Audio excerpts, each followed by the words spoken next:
Good afternoon and welcome to the Old Growler.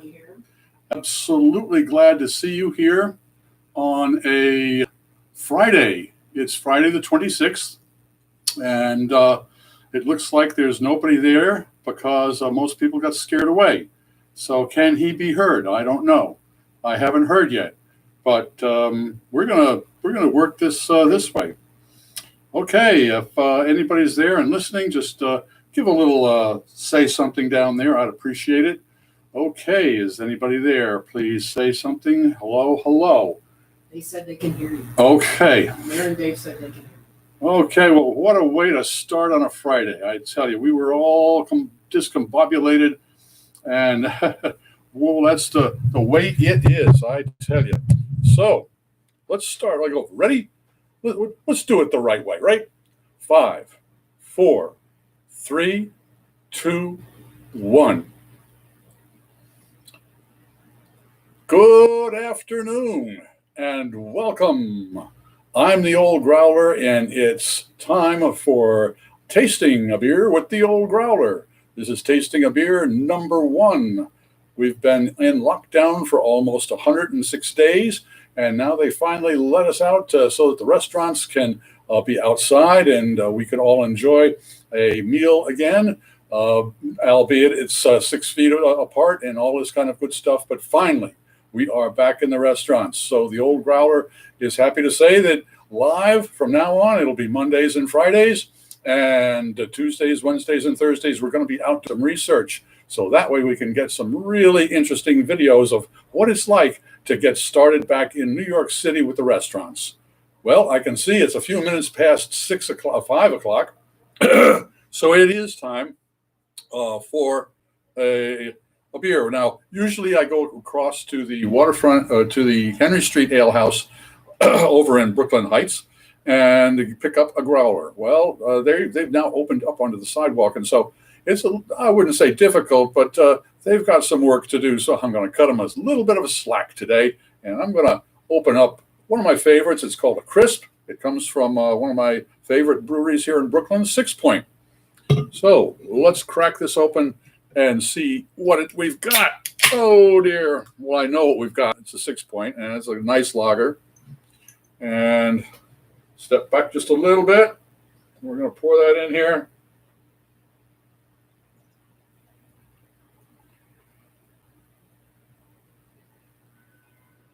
Well, it's a great head, but there's not enough beer in there. We'll have to do something about that. It is a very hot day here in Brooklyn, New York. Was out this morning on the Brooklyn Bridge, and it wasn't as humid as it has been, but here we go. One dead soldier and a survivor. All right. Well, it is the 26th of June, 2020, and here's to you.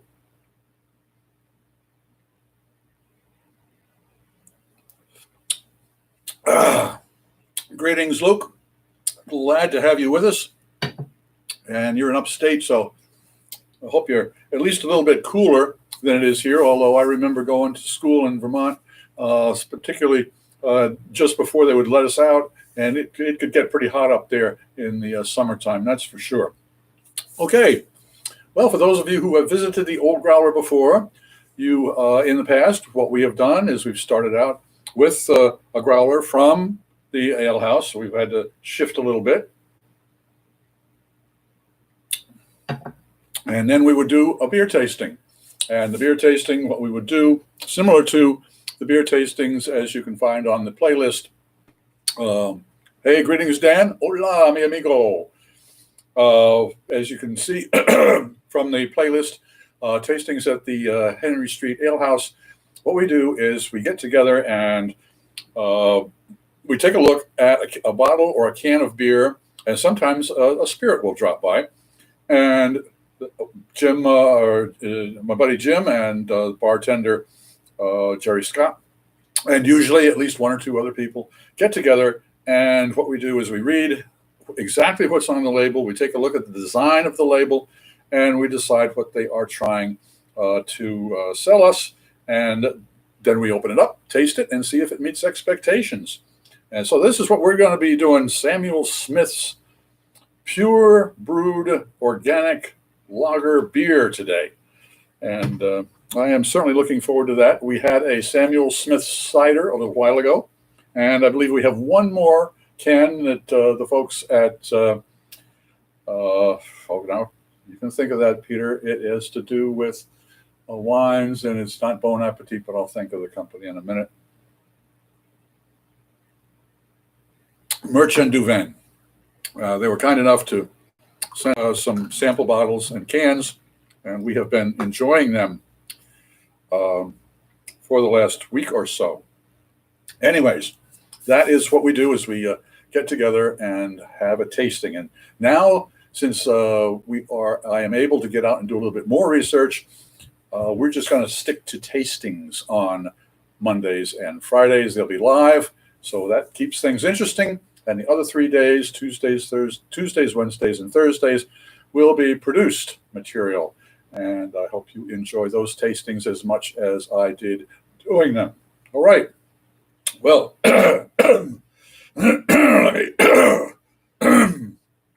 oh, it's thirsty work doing this. All right. Let's see what we've got here. We've got a Samuel Smith Old Brewery in Tadcaster, which is a traditional ancient, well, I wouldn't say ancient, but it is one of the older breweries in the United Kingdom. And it is, we've had some fantastic stuff from them in the past. So it has a reputation, we'll put it that way. And it says that it is Samuel Smith's is a small independent UK brewery. Okay. Pure brewed organic lager beer. A flavorful lager brewed only from the purest ingredients: organic malted barley, organic hops, yeast, and water. And it has the USDA organic symbol on there. It's got the Cole Brewery. There's another organic thing there. Product of the UK. It says Yorkshire's oldest brewery. So that shows, I don't have a date on that, but 5% alcohol by volume. And let's see what else it tells me here. It tells us that it is imported by Merchant du Vin and is certified organic by the Association of Organic Farmers Limited. merchantduvin.com. And it's got all kinds of certification labels on there, as you can see. So this is and it looks fairly traditional on there, even though it isn't a can. So what are we expecting? Well, I'm expecting a lager beer. Lager beer is a very light colored beer, similar to this one right here. Oh, I'm imagining it might be a little bit lighter. I'm not too sure. But that's what we're going to have. It's going to have, since it is a lager beer, it fermented at a lower temperature than an ale. So we're going to have a little bit of less of an aroma and more of a bittering, I would imagine. The aroma should be a very light and bright type of aroma. So I'm looking for that. I'm looking for a light, bright aroma, slightly bitter beer with some body to it, but a fairly light-bodied beer, and certainly light-colored. And they're going to give it away. They're going to show you right there. There's a picture of a glass, a proper Pilsner glass. But today, as with all beers, we all do the tasting here in a regular white wine glass. And that way, we don't give the advantage to any of the characteristics of a beer, whether it's more aromatic or not. As you can see, the opening here, this is a little bit wider. So it allows the aromas to come out more. Okay. What we have here, Samuel Smith's Old Brewery Tadcaster Pure Brewed Organic Lager Beer. Let's see if it can meet expectations. All right. I'm going to crack it open here.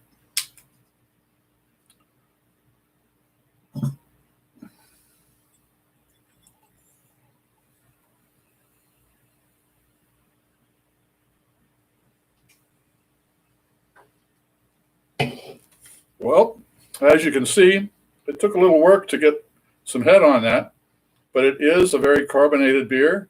It's nice and light, so it meets the expectations there. Let's see on the aromas. Now we're looking for a very light and possibly very grassy, but a little bit of malt in the aroma. And that's exactly what we get. Back in there, yes, just a little bit of flavor on that one. Oh, Jaime Gerardo, good to see you, my friend. Ah, yes, thank you very much. Okay, well, let's see if it meets expectations as far as the flavor goes. The first swig.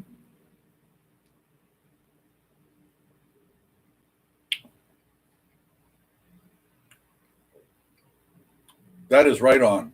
As far as balance goes, the sweetness, it starts out a ting of hop there, and yet it finishes off not quite dry, but a little dry, but with a nice hop finish to it, a hop tingle on the tongue.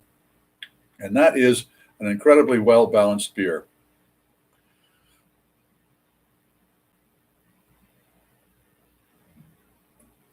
Hey, y'alls, it's very clear. Can't see. Oh, there we go. It is. Yeah, look at how you can see right through that one. See my ugly mug through there.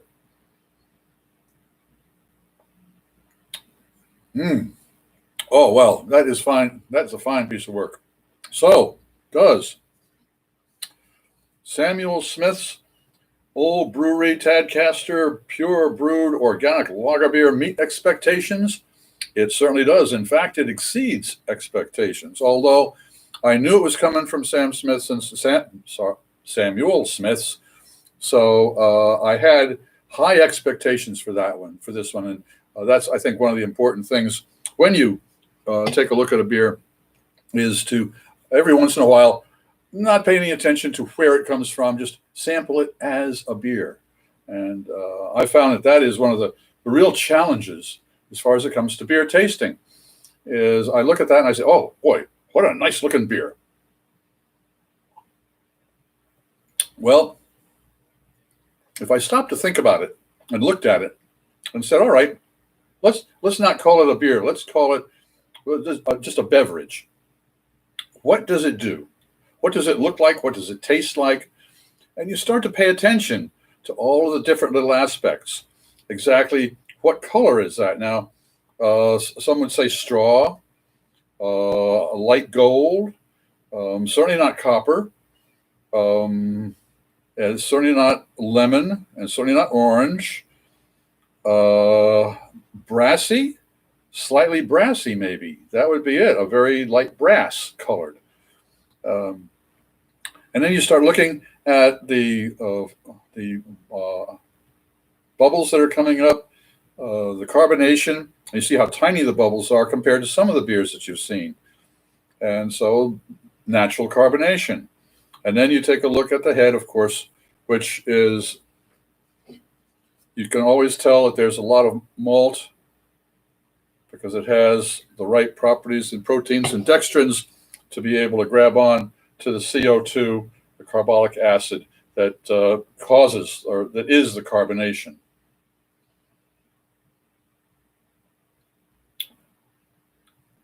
Oh, one of the interesting things I think about beer, and also in wine and champagne, anything that is carbonated, well, even seltzer water, carbonations, CO2, it's carbolic acid. Now, an acid is going to react on your tongue in a certain way.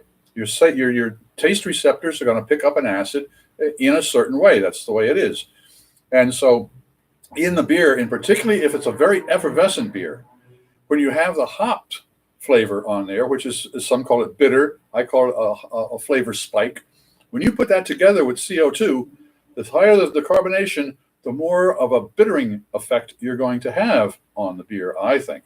And in this case, it's nice carbonation. It's good carbonation. You can see it, but it's not overly carbonated. It's not, you don't see the bubbles rising continually. And I find that is certainly an effect on the flavor of this beer. Oh, that is a good beer. Well, being this is Friday, Monday is going to be the next live tasting. And I'll give you a little bit of a hint on what we're going to have. In fact, I'll show it to you. It's a Trogs, and it is a Nimble Giant. And it says handcrafted by the Trogs Brewery Brothers, Double India Pale Ale. So this is going to be interesting. It has just come out. The folks at Trog have sent it to me. And so we're going to have a Trogs with a G. We're going to have some fun on Monday tasting this one. That's for sure. And I'm looking forward to that.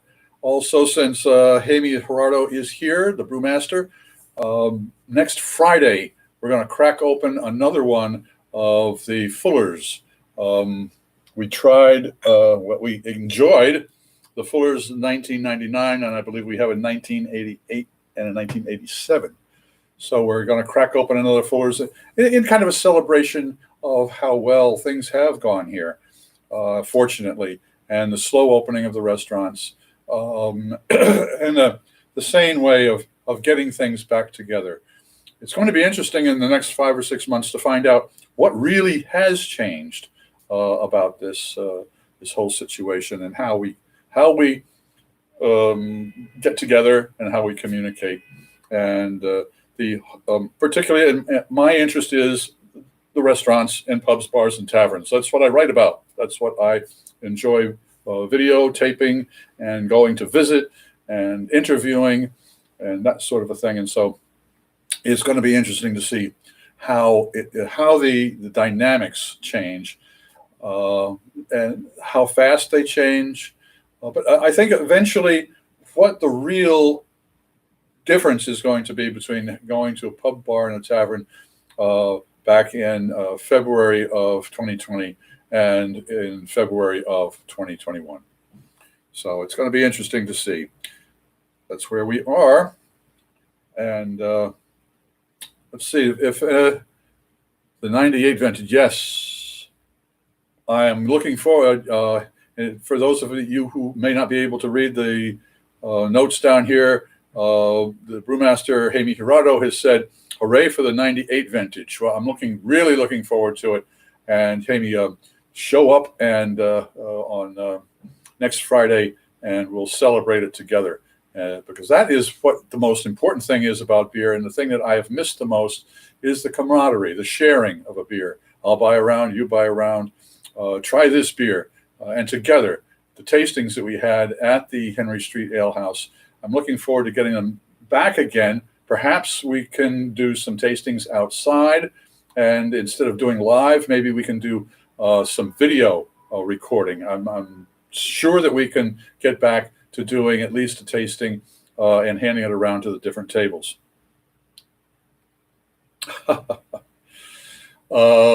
Brewmaster Gerardo says he misses the intoxicating part. That is absolutely true. And I tell you, it's one of the interesting things when you talk to, I'm going to use the word beer geeks, when you talk to beer aficionados, when you talk to folks that are journalists that have covered the industry like I have, and you say, why do you drink beer? And they go, well, the aroma and the history and the way it goes with food and the technical part. And no, folks. Every journalist that has ever covered this industry likes beer because it gives you a buzz. There is no doubt about that. And the most interesting thing to me is when you talk to executive chefs, sous chefs of restaurants, major restaurants, a large restaurant that has a staff of 15 or 20 in the kitchen, and particularly the chefs that are well known. I'll drop a name or two. Rick Moonen, for one. Let's see, David Burke for two. Let's see, one more up in Boston. Summer Shack, Jasper White. All big names, all enjoy what we would call yellow fizzy beer after they get through their shifts. They want something to hydrate. They want something to give a nice little buzz. And that is what is called for. And so that's the essence of beer. The essence of beer is a little bit of a buzz and a lot of sharing and swapping lies and swatting flies over a pint or two. That's the fun part of beer. And it'll happen again. It is always happened again, folks. Always, the pubs, bars, and taverns have been an integral part of our society and will continue to be. Opened and done and enjoyed in a sensible manner.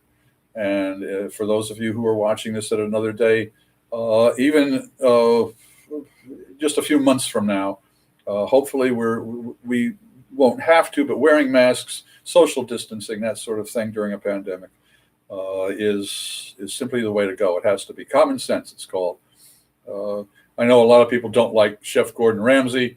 I happen to think that he's quite a character, but on one of his shows, which he had, everything is on television is, of course, except this show, staged. And one of the restaurant owners that he went in to try and save wasn't doing what he thought he should do. And so he simply said to him, "It's called common sense, and you have no common sense." So that I like to think of it as the KISS principle: keep it simple, stupid. And so I wish all of the people that are watching this safety and health, but just common sense. Wear a mask, wash your hands, keep a little bit of a distance between people, and stay outside. That, I think, is going to be the real key, is outside. We've had demonstrations here in New York City 2 weeks ago, large numbers of them, large numbers of people together, all but it was all outside. And there has not been a rise in the coronavirus here in New York City 2 weeks later, which would have been the hibernation or the incubation series of time. So it does say that outside is the key, outside, and distancing. And for goodness sake, be social. You might have to socially distance, but when you're wearing a mask, you don't have to glare at each other. Give a thumbs up and a smile. It doesn't hurt anybody to do that, believe me. And you never know how far a smile can go. A smile can be viral, believe you me. To the smiles. Whoa. I want to thank everybody for showing up today. I do enjoy these live broadcasts. I truly do.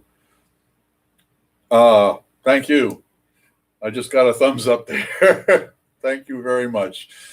I'm going to prattle on just a little bit more, but as I mentioned early, in the mornings, my wife and I walk across the Brooklyn Bridge, and then we come back to Brooklyn. We don't stay in Manhattan. No, we don't. In fact, we don't really. I think we just go across the boardwalk to the end of the boardwalk on the bridge, and that altogether, I think, is about 2.5 miles, maybe 3 altogether. I'll have to check it myself. But we see about 25 people in the mornings, 7 o'clock in the morning it takes about 45 minutes to go back and forth. And we see about 25 people, joggers, bicyclists, and folks walking. And it was a natural instinct to me starting 3 months ago when we began daily bridge walks, is simply give a thumbs up. Even wearing a mask, thumbs up and a smile and a good morning. And I would have to say that 90% of the people respond. And it's simply a way of saying, you're a human being, I'm a human being, and welcome to the morning, and aren't we glad to be here? And we have a note here from Brewmaster Gerardo. Sam Smith's brother was John Smith. They became fierce competitors in Tadcaster, shared a dividing wall between the breweries. Still exists, a dividing wall. Now, we've been hearing about walls and dividers now.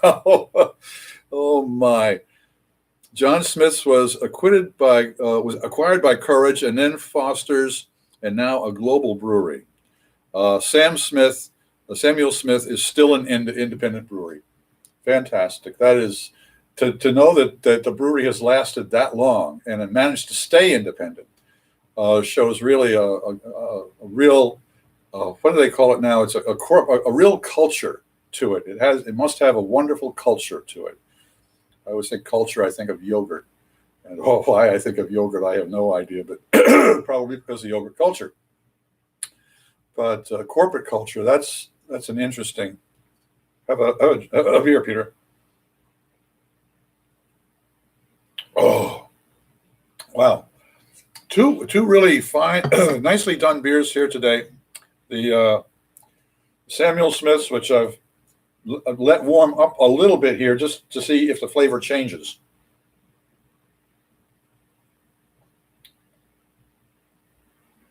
If anything, the flavor the malt has become more pronounced. A little bit sweeter. The warmer it is, the sweeter it gets. And I find that interesting and also refreshing. It really is.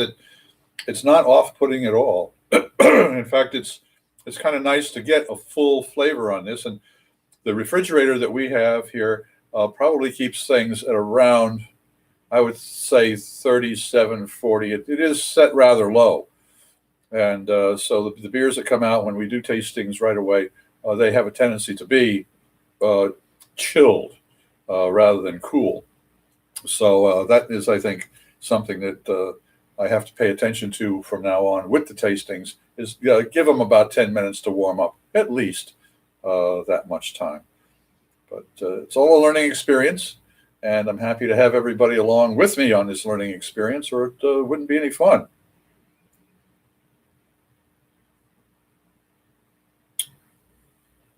Since I have so many of you here today, please, in the comments box below, let me know what type of beers you would like to have me taste. Anyone that, any style in particular, if you have a style of beer that you think might interest folks, well, let me know. If you have a particular brand or a particular name of a beer, let me know, because I can always get in touch with the brewery. In today's world of electronic communication, that is not a problem at all. So please do that. Also, a thumbs up and subscribe. For those of you who have not subscribed yet, please subscribe, because it would make my day. And if you don't want to miss any of the tastings, you can click on it's a little blue bell down there. It's an alert bell. And that way you won't miss any of the tastings or any of the videos that we put up. Haha, Dan Freeman. This message is held for review. Arrogant bastard. Very nicely done. It shows that at least the censors are watching this. Yes. Okay. I'll try and get a hold of some arrogant bastard and see. In fact, Dan, you and I for sure will look back and see if I haven't tasted that one or sampled that one. I have a strange feel. It rings a bell. It really does ring a bell. It might go back a year, but I'm going to check. And if not, if yes, I'll definitely post the link, and also do a second tasting. It's always a lot of fun to do a second tasting, because not only do tastes change, but the atmosphere that you tasted in. Believe me, if I was tasting this Samuel Smith's at the Henry Street Ale House, it would probably taste a little bit different than it does here. It's simply the atmosphere does that, and it's one of the interesting parts about beer tasting is that it does. An anecdote that I could give you and an example I could give you is that in 1988. I had a chance to work on a travel magazine, and did some work in Italy, especially Lake Como, and there was a wonderful wine that we had out on a deck overlooking the lake, Pinot Grigio, and it was a standard table wine, but it was so refreshing. And I picked up a bottle when I got back to Brooklyn, and opened it up in the kitchen here here where we live, and it wasn't quite the same thing. Of course not, because it wasn't in Italy. Oh. However, sometimes you find things in the most unusual places. For a while, my parents lived in Asheville, North Carolina, and occasionally we would visit. And when I went down, one time I was particularly interested in barbecue, particularly Western, up in the mountains, mountain barbecue. And so they said, "Oh, yeah, we have a barbecue place." So we went to a place called, I believe it was called Poor Boys, a chain. I went to the birthplace of North Carolina mountain barbecue and got a chain. So when I got back to New York, and at this time I was still working at Bev Media, so it had to have been before, it had to have been in 1990, 91. And there was a place called Brothers Barbecue down in Soho. It was a small place, hole in the wall. But they did North Carolina barbecue, not the red sauce, but the mop and the smoke and the collards, the entire thing, as pure North Carolina as you could get. And there it was in Soho, Manhattan. So sometimes things aren't what they seem, and sometimes they get a little bit better. Well, this one, the Samuel Smith Organic Lager, this is an empty glass tasting today. I want to thank everyone who showed up. I want to thank everyone who has watched this. And I want to finish this one. Well, hey, why not end it on a good note? Guys, I'm the Old Growler, and I'm hoping that all of your beers meet expectations. Until we meet again,